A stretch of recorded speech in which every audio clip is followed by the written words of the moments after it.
This assessment imagines a realistic scenario where at the end of a reaction, we have a little bit of starting material left over.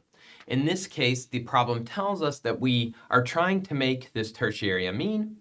We have a little bit of the amide left over in a solution of ether. One of the things that can help with a problem like this is let's draw out what that's going to look like.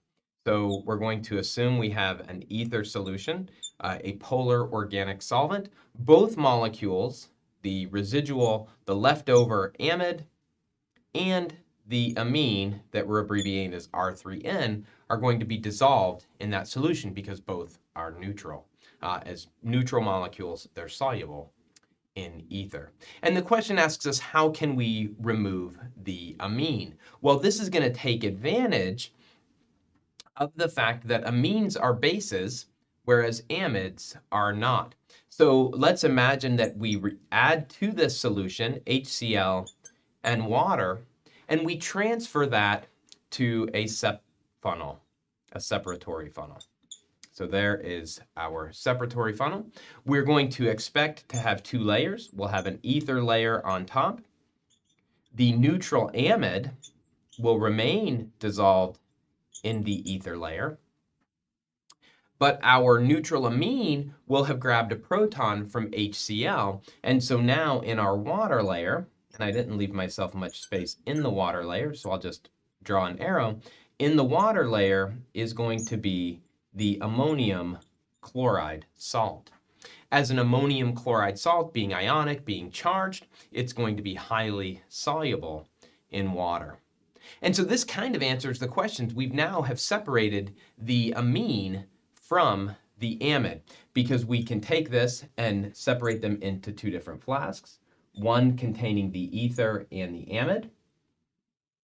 So this is the ether and the amide. We don't have to do anything with that. The other is the ammonium chloride in water. Now, if we were really doing this reaction, ideally the plan would probably be that we want to use that amine for something else, and so having it as the ammonium chloride is probably not good enough. But let's do this. Let's take this solution. We'll add sodium hydroxide and water, and also some ether, and we'll pour that back into a separatory funnel. What are we going to get? Well, sodium hydroxide is going to remove the proton from the ammonium chloride. I've left off the proton in every case there. That proton should be there. So it's an ammonium chloride because we've protonated, an ammonium chloride because we've protonated. When we add the sodium hydroxide back, we will remove that proton. That will give us back our neutral amine, which will now go into the ether layer. The water layer will have none of our desired compound.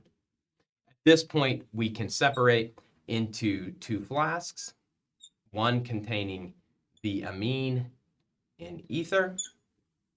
If we evaporate the ether, we're left with the pure